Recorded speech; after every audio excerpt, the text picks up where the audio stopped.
We're on the back page of the 11-9 sphere notes. Number 6, you're still trying to find the volume. Volume is 2/3 pi r cubed. Well, that's diameter. Diameter to radius, we divide by 2, so our radius is 9. Take that information, plug it in, 1,526.81 feet cubed. 7 and 8 both want the surface area. Your surface area formula was the 3 pi r squared. Well, you're given r. Nice and pretty. It's 14. Plug it in. There's your answer. Number 8, very similar to, 2, 4, and 6. You're given a diameter instead of a radius. Divide that by 2. Your radius is 6.1. Plug it in. There's nothing to these. The more complicated ones are the moving backwards one. Number 9 wants you to find the volume of a sphere with a great circle area of 201.06 square inches. Remember, your great circle, we just talked about that. You take the watermelon, you cut it in half. It's that top circle that you've got. So that means you're given a circle,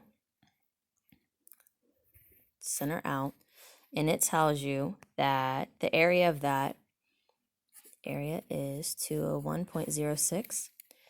Well, area of a circle, any circle, is pi r squared.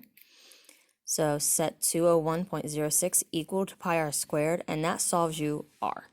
So I don't have my work done, so we're going to come over here and do number 9. 201.06 equals pi r squared. You are going to divide by pi first. And if you want to go ahead and take that decimal out of your calculator, be my guest. Otherwise, you're going to have r squared equals 201.06 divided by pi. What's the opposite of squaring something? Square root.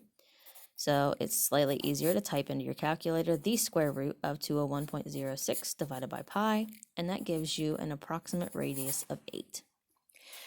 If you go back and read the problem, nowhere in it does it ask you for the radius. Instead, it wants you to find the volume of a sphere, where that great circle, that middle circle, that half of our watermelon, has an area of 201.06. So the only piece of information you need for volume is your radius, which is why we had to find that. Take that, plug it into your 4/3 pi r cubed, and you get 2,144.66 inches cubed. Number 10 is kind of a doozy. You're finding the surface area of the figure to the left. Looks pretty simple, right? You've got a cone slapped on top of a hemisphere. The problem is, surface area is the area of all of the visible surfaces. You see how that's the base of the cone? That's not a visible surface, so you have to subtract that. It's also the top of the hemisphere, depending on how you look at it, so you have to subtract that. So your formula ends up being surface area of the cone plus the surface area of the hemisphere minus your shaded circle, and you have 2 of those, so calculate it twice, or you could write minus shaded circle minus shaded circle. It's kind of up to you. I have that written all sorts of backwards, don't I?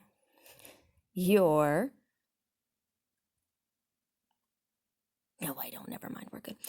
Your surface area of a cone is pi r squared plus pi r L, where L stands for our slant height.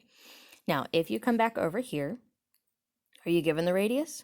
No, you're given the diameter, so you divide 9 by 2, and that's how you got the radius of 4.5. So pi r squared plus pi r L, where L stands for your slant height.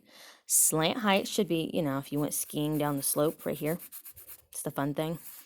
That's your L, that's your slant. So this whole kerfuffle right here is the surface area of your cone plus the surface area of your hemisphere, which is 3 pi r squared. R was the only piece of information we needed. And then minus 2 times the area of that shaded circle that we talked about. Your shaded circle, pi r squared. So you plug everything in, get your numbers separately. I know I talk about excessive rounding, But if you get your number separately, it's going to keep you from making an extra error on accident. But you get a surface area of 311.02.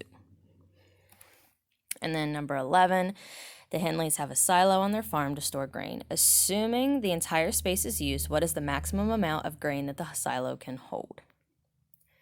So you want to know how much would fit in your silo, which is volume. So you've got to take the volume of your cylinder, add that to the volume of your hemisphere. You're given the diameter. Again, you do not need the diameter, you need the radius, which is half of that. So our radius in this case is 11. Now, you have to know this for the next part.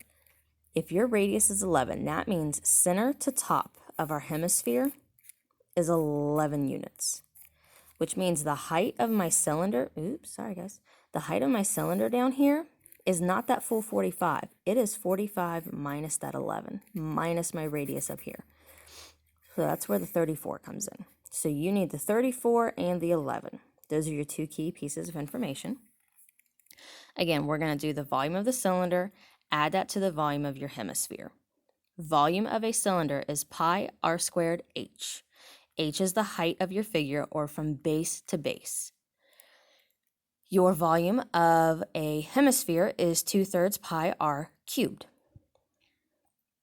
R was the only piece of information you needed, and then from there it's a calculator game, and that's what you get as your final answer. So the nice things about your hemisphere and your sphere is it's mainly a plug and chug. Find your radius and you are good to move on with your day.